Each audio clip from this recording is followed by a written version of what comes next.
قطر میں ہونے والی جتنی اسلامی سربراہی کانفرنس تھی اس کے بعد اسرائیل نے ایک اور تھپڑ دے مارا ہے ہم تمام مسلم حکمرانوں کے منہ پہ. وہ کانفرنس ختم نہیں ہوئی کہ اس کے آدھے گھنٹے کے فوراً بعد اسرائیل نے اپنی 3 بریگیڈز شامل کروا دی ہیں غزہ کے اوپر چڑھائی کے لیے، اور اب وہ پریکٹیکل چڑھائی کی طرف جا رہا ہے. لوگوں کو شہید کرنا شروع ہو گیا ہے. امریکہ کی خوشنودی اس نے حاصل کر لی ہے.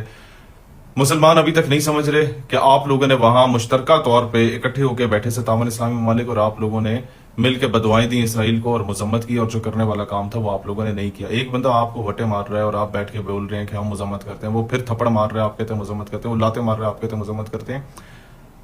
تو مذمت سے کس طرح کام رکے گا؟ وہ تو پھر اور مارے گا آپ کو. وہ آپ کو غصے میں آ کے مارے گا کہ یار یہ عجیب آدمی ہے کہ میں ایسے مار رہا ہوں اور یہ مذمت کر رہا ہے، اس کو تو اس کے بیوقوفی کی وجہ سے اور مارنا چاہیے. تو جو کام کرنے والا تھا وہ ہم لوگوں نے نہیں کیا.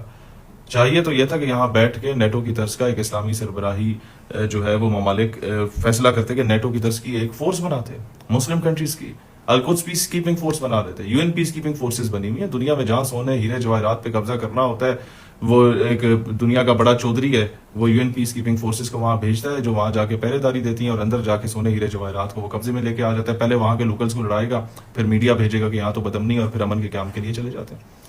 دنیا میں بدماشی مچانے کے لیے، غریبوں کے قتل عام کے لیے نیٹو کی فورسز بیٹھی ہوئی ہیں. تو امن کے قیام کے لیے اور بیت المقدس کے دفاع کے لیے القدس پیس کیپنگ فورس کیوں نہیں بن سکتی؟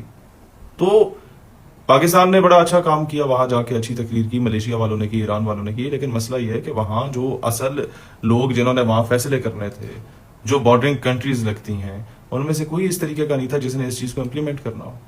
سارے بس زبانی جمع خرچ کر کے واپس چلے گئے. ایک فیس سیونگ چاہیے تھی ان لوگوں کو قطر کے اٹیک کے وہ کیا کہتے ہیں مقابلے میں، وہ فیس سیونگ لے لی. لیکن وہ فیس سیونگ کس کے آگے دی آپ لوگوں نے؟ آپ لوگوں کو تو دوبارہ تھپڑ مل گیا. چاہیے تو یہ تھا کہ آپ لوگ اکیلے ہیوملیٹ ہوئے. 57 اسلامی ممالک کو اپنے ساتھ آپ نے ہیوملیٹ کروا دیا. اس وقت فیصلہ کرتے کہ جو امریکن بیسز اپنے ممالک میں، ان کو بولو دفع ہو جاؤ. بھائی تم لوگوں کو ہم اربوں خربوں ڈالرز کی ایڈ دیتے ہیں، الو کے پٹھو اس لیے دیتے ہیں کہ جب اسرائیل نے آ کے حملہ کرنا ہو تم لوگ ایئر ڈیفنس ہی بند کر دو، اور وہ جا کے چلا جائے حملہ کر کے پھر ایئر ڈیفنس آن ہو جائے. تم لوگوں کو اپنی رکھوالی کے لیے اس لیے رکھا ہوا ہے، منشی بنا کے، چوکیدار بنا کے، کہ حرامزادوں کوئی بھی آ کے یہاں حملہ کر کے چلا جائے، اس لیے تو نہیں رکھا ہوا. تو پھر اگر آپ لوگ یہ کام کرنے کے قابل نہیں ہے تو ٹھیک ہے، اپنی بیسز آپ پاکستان کے حوالے کرو، ترکیہ کے حوالے کرو، ان ملکوں کے حوالے کرو جو مضبوط ہیں، جن کی فوجیں اچھی ہیں، تگڑی ہیں.